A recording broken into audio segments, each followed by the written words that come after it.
What is going on, everybody? It is Mark Cargil, lead faculty and CEO here at Modern Pain Care, where we make you the complete clinician. Coming at you this week with another episode of the Modern Pain Podcast. And last time we talked about, three keys to success as a new grad. And Jared and I, as we were coming up with episode topics, thought, what are some things that people don't need for success? Because I think sometimes we get all about the things you do need, and I definitely think Jared and I both can talk about things that we probably look back and probably didn't need to get so enamored with and overly focused on early on in our careers. It kind of maybe, I don't want to say delayed success, but maybe wasn't the path that was best to kind of chart where we wanted to go. But before we get deep into this topic, let's check in with our friend Jared Hall. How are you doing, Jared? I'm doing good, man. I'm actually more excited to talk about this episode, the topics in this than I was the last episode. The keys that you actually need for success, because I think that the things that we're going to talk about today are the things that maybe a lot of students and new grads first think. And I won't even say students and new grads. I'll say plenty of practicing clinicians for years and years and years. People kind of think these are the things that you need to be successful. So I'm looking forward to hearing the discussion. I want to hear your thoughts on some of these. Yes. So three things you don't need to succeed early in your career as a new grad, whether you be a physio, a chiro, or osteo. Now, some folks are now. I realize that some professions are more anchored into the first thing that I'm going to chat about. Definitely the manual therapist pursuit of crazy complex. I got to stand over somebody and put my hands upon them and sense millimeters with my fingers. And we know, I think the discriminative capacity of the fingertips is 6 millimeters. And if you look at biomechanical studies of movement in the spine, especially you get in the SI joint, you ain't getting 6 millimeters out of the SI joint. I'm sorry. But again, things that we've claimed, because, and I think, again, a lot of this is some really smart people who we should be thankful for that really went out there and tried to ascribe theory to what they were seeing, this complex experience that at the time they didn't have fMRI studies and things to understand how much the human ecosystem played a role in the pain experience. It was very much focused around reasoning around and theorizing around tissues. And as a result, we got ridiculously over complex. We missed the complexity train and we thought it was, well, just because we didn't understand experience, well, it must be the complexity of what we're not sensing underneath our fingers. So it has to be these millimeters of malalignments and faults and there are people, and I convinced myself for years that I was feeling those. And I had to do some experiments in the clinic where I would treat said fault and then do exactly counter opposite of what supposedly was the corrective mode. And I put that in quotes, of course, if you're not watching the video portion of this podcast, because it's not a corrective procedure we're doing. I think it's pretty clear, unless you're an orthopedist relocating joints of literal frank dislocations, you're not correcting subluxations or realigning things or different things like that. I know that was a hard pill for me to swallow, but I don't think there's any real science to show that this crazy complex symmetry millimeter pursuit of, I think in the pelvis, gosh, last I heard, I think Josh Cleland had mentioned at a conference, there's like 18 ways to title a sacral dysfunction at the pelvis. Like, good God. Talk about like a paralysis by analysis approach. And again, one that I was engaged in. So I'm not, and I've been instructed on it. And do I think interacting sometimes with, some manual techniques at the pelvis and back and things can be helpful? Yes. Does it need to be crazy hyper-specific, crazy complex? We don't have much of any research to show that there's any lick of reliability in that. Now, I know there's groups of Jedi gurus or people that have specific letters after their name that congregate and pat each other and surround themselves in a world of confirmation bias to where they've convinced themselves that, no, we can feel such said millimeters of dysfunction. To me, I think that's a quick way to frustration. That is the path that nearly took me to quitting PT, that I could never convince myself that that was the way to help people who are crying in my room, who were sharing all these things that were well beyond what a freaking millimeter joint glide was going to solve. Yet I was supposed to, my pursuit of complexity was all about millimeters of Jedi hand tricks and becoming this expert with my hands. I'm not passionate about this topic at all. I'm going to let Jared chime in before I raise my blood pressure too much. It's just a frustrating thing because I still see, folks that are still portraying this as the way to expertise and success in a career. And I'm sure I'll get folks not happy with what I just said, but I honestly, I'm pretty comfortable with the science behind what I said, and I'm happy to change my opinion if even though the eons of years that have gone by where we haven't been able to show any reliability or even biologic plausibility in a lot of situations, that there's all of a sudden some new data that emerges that all of a sudden humans have become much better than what the smart humans before us have tried to do with our hands. But anyway, what do you think, Jared? I think, I mean, obviously, I agree with you because typically we agree on things like this. You alluded to this, but I want to very frankly state: do not hear what Mark was not saying. Do not hear what we are not saying. We are not saying manual therapy is worthless. We are not saying never put your hands on a patient. We are not saying you're a bad therapist if you think that putting your hands on a patient and doing manual therapy is valuable. We are saying that it is highly unnecessary to go through multiple levels and layers of coursework that teach you hyper specific manual therapy assessment and treatment approaches that are predicated upon feeling dysfunction with your fingers, that are predicated upon normalizing joint mechanics with your hands, that are predicated upon releasing tissues with tools or your hands. And instead, we would probably like to exchange uh, a lot of money and time and effort that maybe you spend on that and put it into maybe learning more about communication skills, learning more about exercise dosage and that sort of stuff, learning more about pain, learning more about motivational interviewing, learning more about all of these other things, right? So instead of spending all that time and money over here, maybe spend it somewhere else, and you'll probably end up being a better clinician for it with better critical thinking skills and more ability to look at the entire person. um, Spend that money and time on things that zoom out rather than things that zoom in. I guess you could say stop focusing on the single tree and start looking at the whole forest. um, and I can't talk about this topic without telling this story. And I've told this story to in our mentorship a couple of times in different cohorts before. When I came out of school, like I was all about the manual therapy. I was all about manipulation in particular because my final rotation, I had a clinical instructor who had gone through James Dunning's coursework and was a highly skilled and proficient joint manipulator, right? And I thought that was it. That was the coolest stuff.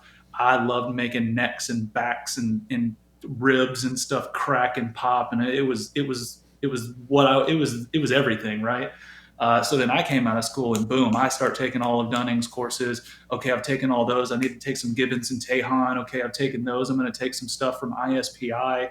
That was where I had my eyes open. Though they do have some good manipulation courses as well, taught by Louis Pinadora and Adrian and some of those guys. Terry Cox, I believe, was one of the people that taught one of the courses that I took. So I had to start going down all these manipulation courses, and I'm in clinic and I'm like doing these, popping joints left and right. I'm doing these super angled, mobilization techniques. I'm dropping needles in straight after that into all these trigger points. And then I look over at my clinic director. Um, and I still keep in touch with this guy to this day because he taught me a lot more than I realized. And he's got a patient laying down and he's just kind of rubbing back and forth on their back. He's doing this very rhythmic, like rolling, like, oh, I'm going to change the direction. I'm going to get some tissue stretch in here. I'm going to roll over those paraspinals. And he looks at me and he's just like kind of smirking and he just shrugs. And I go up to him and I talk to him afterwards and I say, like, what were you doing? What technique was that? And he's like, it's not a technique. Like, it just felt good for that patient. And I'm no super special manual therapist. He's like, but I'm pretty good at exercise dosing and I'm really good at connecting with people. And I've learned that it doesn't really matter what manual therapy I do. If I do some, if they want some manual therapy and I do it, like they get better and they enjoy it. So I just try to figure out what kind of feels good for them at that time and I do it. And he's like, I don't have special hand skills. And at the time, I was like, you plebeian, right? But then looking back, I was like, son of a bitch, that guy knew what he was talking about. And like I said, I still keep in touch with him. He's a super good therapist, super good critical thinker, and I didn't recognize it at the time because I was so far down my rabbit hole of hyper specific joint mechanics and manipulation and mobilization techniques that I looked down on him for his very non-specific manual therapy that worked just as good as the hyper specific stuff that I was doing, and in fact, probably better. I think it did work better. His cancellation no show rates were significantly lower than mine. I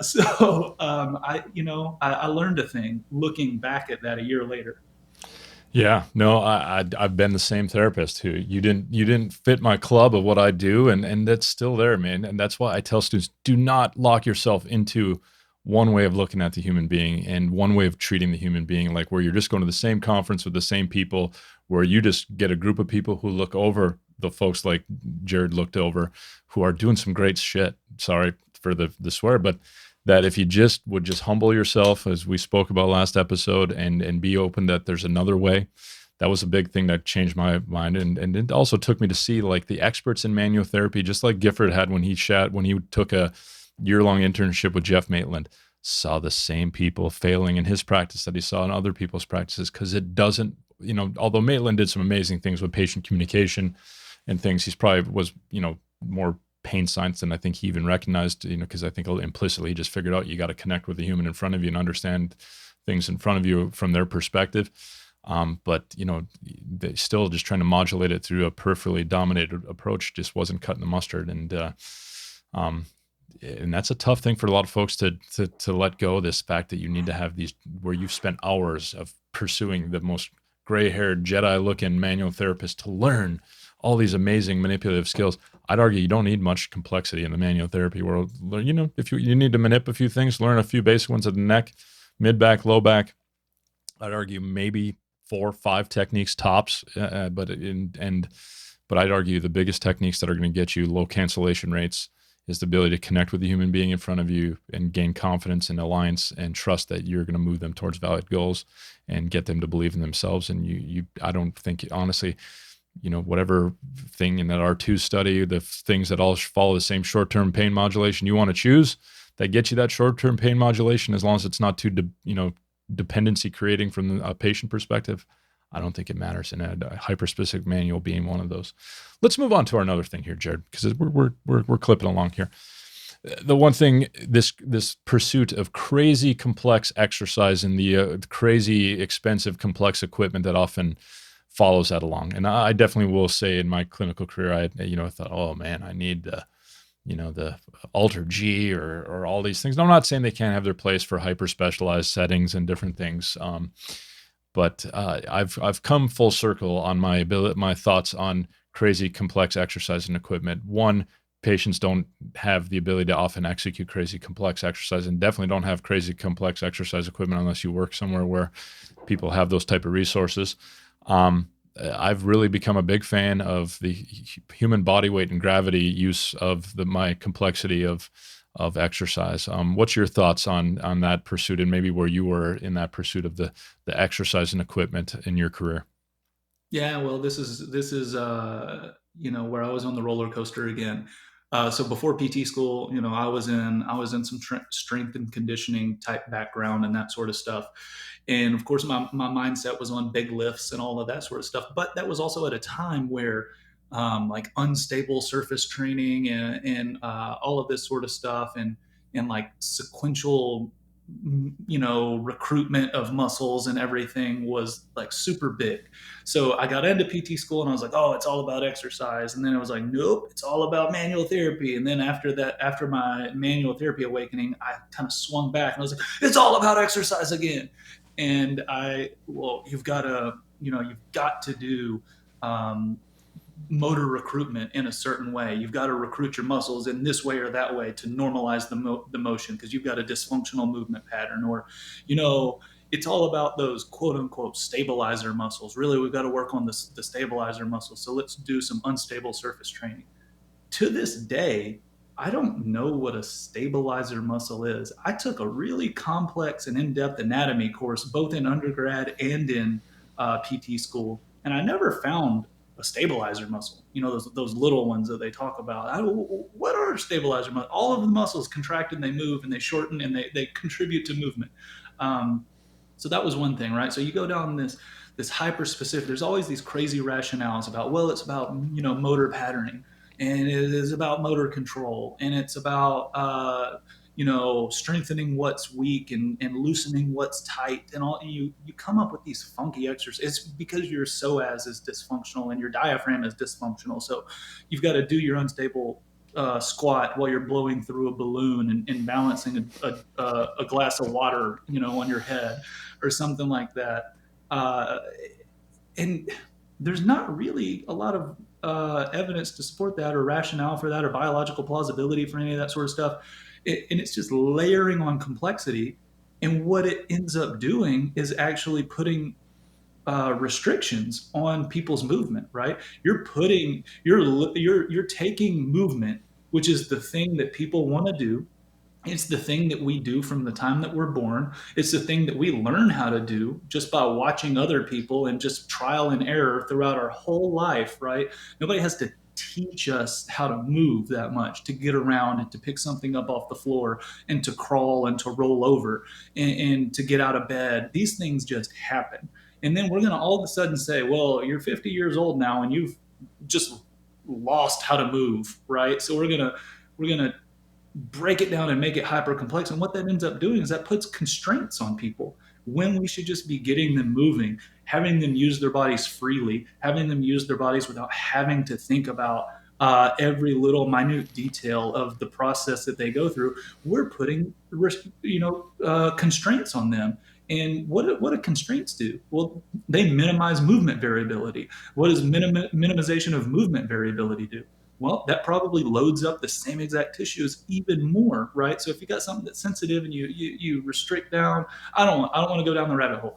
I don't want to get down there because I'm a little bit passionate about this as well, and it frustrates me a lot to see people constraining patients' movements rather than teaching them that movement can be good and movement can be fun and movement can be variable, and not putting them in a box, right? So I'm gonna step back away from that, and I'm going to just simply say I want to encourage movement variability, and loading in all forms that a patient might encounter in their daily life, rather than constraining them to some hyper restrictive way of movement. Yeah, as I've been fortunate to grow and get, some clinicians who refer me patients or patients who've been through different things. I've been this therapist, so I by no means am claiming any innocence in this. How I've put people in movement jail. I always say now to students, like I often break people out of movement jail because a lot of their chronicity. Not everybody. I'm not saying that it's a magic, silver bullet that everybody just needs to be broken out of movement jail. But you ask people about the rules that they operate under in movement. What ways do you feel like you need to move to be successful? And they come through all these different. There's definitely patients out there, and probably patients I've created out there too in the past, where, oh, well, I got to tighten the old core up, and I got to, if I'm going to do anything that bends over, I got to really sink in. And now again, if you're going to try to yank a 300-pound barbell off the floor, different animal than a pencil that you probably want to try to be movement efficient and maybe coach some more specific movement patterns in those situations. But yes, to kind of bring that full circle, we don't need crazy complex exercise in the vast majority of cases, unless some people are performing some crazy complex movements that might benefit from that in a valued way that gets them performing whatever valued activity better.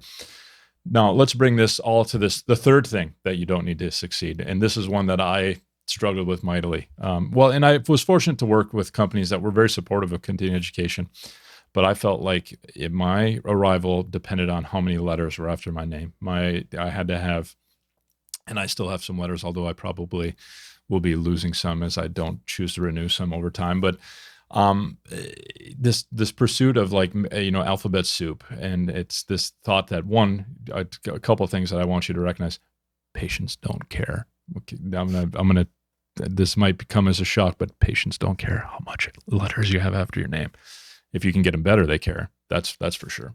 And then even colleagues, I guess, I think maybe in our professional circles, we feel like it's going to elevate our status if we have these letters. I think it's the wrong reasoning behind it. If these letters accompany yourself to improve your skill set and that's what you're after, and hey, these letters just happen to accompany it, then I think that's great. For me, it was like I want to have status around my colleagues, and I want to have this. These letters are what's going to give it to me. And I think, I think there's some benefits of like the OCS and some things that kind of signifies that you've kind of went out and really dug deeper into the, a content area around orthopedics or neurologic or cardiopulmonary, whatever your specialty may be, geriatric or so on, which can definitely say give you some standing in the PT community or other, and maybe I know in other professions there's different specializations. So it can kind of help you plant your flag of this is kind of where I specialize in, and I don't think that's necessarily wrong. But man, there are so many letter systems and certifications out there. To me, and I will just say it locked me in an inability to want to just you get in confirmation bias, because then you attend the same conferences with the same people and pat each other in the same back, and you get the same dose of confirmation bias that limits your critical thinking and growth as a clinician if you keep talking to the same people around the same stuff. So yeah, I just don't think the pursuit of letters. There's some great letter programs out there. I'm not saying that they aren't, but I think you shouldn't dig holes too deep to where you're not able to see that there's other ways of looking at the world of human pain experience beyond what this lettered certification way of looking at it tells you. But what's been your experience with the alphabet soup, Jared? I mean, the first question I ask, if I see somebody's bio and they have like 10 acronyms or whatever after their name, I just ask, what are you trying to prove? Like, what's going on here? Are you trying to prove something to other people, or are you trying to prove something to yourself?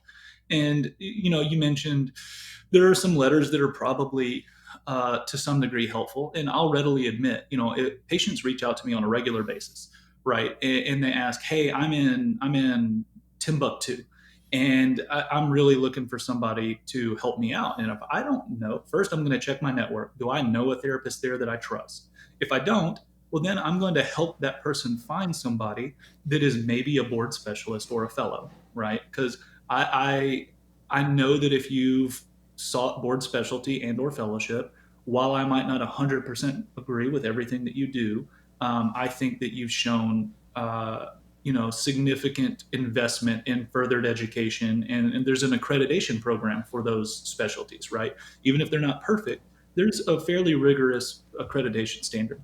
But then you go into, well, you got your corrective exercise specialists of various forms, and you've got your kinesiotaping specialists of various forms, and you've got your manual therapy specialty of various forms. You're a certified dry needler, and you're a certified manipulator, and you're a certified soft tissue instrument assister, and you're a corrective exercise specialist of two different types, and you're a performance exercise specialist. And it goes, and you got all this stuff. And I was like, well, okay, like you took those courses and that's cool, great for your education. Why do you need it? Like, why is it there? Why is it in your bio? Why are you showing it off? Why did you have to have it?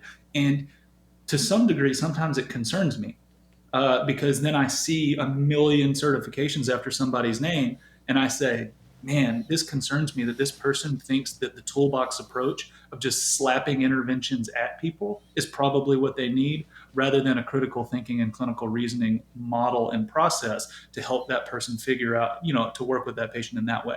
So when I see like a lot of certs, I actually get a little bit concerned about that person. And I know that might sound weird, and maybe it even sounds a little bit judgy, but it just makes me take pause to say, this person's really seeking a lot of tools, and maybe they haven't dove into processes instead. I don't know. What are your thoughts on that, Mark? Yeah, I think there's definitely something to be said about that. It's just it's this thought that the next tool is going to solve the thing, and it seems like, gosh, you can get certified in taping and needling and things, and not saying anything again necessarily completely wrong with that, but yeah, I think it all devoid of a process. It doesn't matter how many letters are after your name. To me, you just become what I used to be, which was throw a bunch of interventions at people in sessions, and usually the ones that I was most particularly or most recently favorable of, and hope that at the end something happened. Had no idea at the end if it was really which one of the myriad of things I threw at the patient got them better, but they were happy, I was happy, and all went well. And I think as I've really focused on the soft skills and, listening, communicating, really getting to know where that patient's at and trying to really focus on that alliance building, toolbox has shrunk and, just some simple stuff around exercise and manual. And then just really the more challenging thing is how do I find a way to push this person to start breaking out of movement jail and moving towards things that are valued in their life, which often can have barriers that are much deeper than just strictly what millimeters are off in their facet joints and things like that, which again, yeah. So I think, if you're going to set out to get letters, why? What's your reasoning behind it? If it's something that's going to add to your process clinically and it's an intervention that you can understand its limitations on the forefront versus, hey, I'm going to, wear t-shirts on this intervention and become that's all I'm going to do, training from here on out and different things. I just think that kind of limits your growth and most importantly, limits your ability of patients to get exposed because not every patient's going to respond to the same intervention. It's good to have different options. And I, have patients sometimes that you see certain things that I don't provide and I'm okay with saying, hey, that's not what I do, but I can definitely look and see if there's somebody around here, like Jared said, that's got some credentials that I would be comfortable referring to. But again, if it's about the patient, it shouldn't be about the letters as much because they don't care. But Jared brings up some good points about it. It does help, you be kind of designate yourself if somebody's looking around your area of like who might be somebody who I could refer some patients to. Because it does, I would agree, if somebody who's a fellow or board certified, that tends to at least show in a pursuit of a process that, can often separate them from just, the average therapist. Although there's some great therapists who didn't do any of that stuff who I would just let see anybody I know. So it's just to say those letters are the only way to get success. I don't think you need to. I think if you surround yourself by good clinicians who can push you and mentor you and you're okay that it doesn't come with letters, I think you can exceed a good majority of people who got those letters after their name. So I guess it all depends on, and unfortunately the pay ain't getting all that much better regardless if you have it or not. Maybe some companies are doing some things with that, but it's not something that's currently getting massively rewarded and different things. But again, if it's rewarding to you and your patient population, then boom, nothing wrong with it. Yeah, for sure. Two of the absolute best therapists I know of here in where I live in Fort Worth are not board certified, and they're not a fellow. They don't have a single letter after their name other than DPT. But I mean, they're who I'm sending patients to if I can't see them myself. Yeah, yeah. I think that speaks for itself. But I think this belief that you have to have, and it comes from some insecurities I think we have, that those letters are going to give us security that we're going to bed at night doing the best we can. No, there's things we teach in modern pain care that are part of the fellowship in orthopedic. I'm not saying we're by any means a residency and fellowship at the moment, but I don't think you need to cordon yourself off to those to really grow and become an expert in your field. And that's what we work with our clinicians. It's like, if you're not interested and if letters aren't your destination, you want to just get good, then hit us up, DM us, and we're happy to have conversations, see if we can help you in that pursuit. But also just DM us if you want to hear what we want to talk about. I'm sure you guys get sick of hearing Jared and I on the soapbox once in a while, but what would you like to hear us get on the soapbox about your topic? What kind of things would you like to have us talk about that might help you in your practice? We're all ears for that stuff. So don't hesitate, Mark or Jared at modernpaincare.com. And then DM us on Facebook. I almost said Facebook, Instagram, or whatever. Twitter, I think I'm on once in a while as well. And we'll get back to you. And our last few episodes, in the last bit we've recorded have been all listener requests. So we're happy to take those on and record them. Any other things you want to say before we wrap up, Jared? No, man. Just everybody enjoy your day. I'm off to go start packing my suitcase so I can be on vacation for the next 10 days. Yes.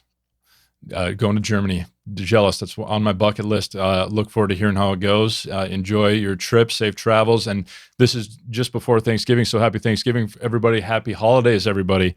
As you get towards the holiday season, hope you all are doing well where you're at. And we will talk to you next time.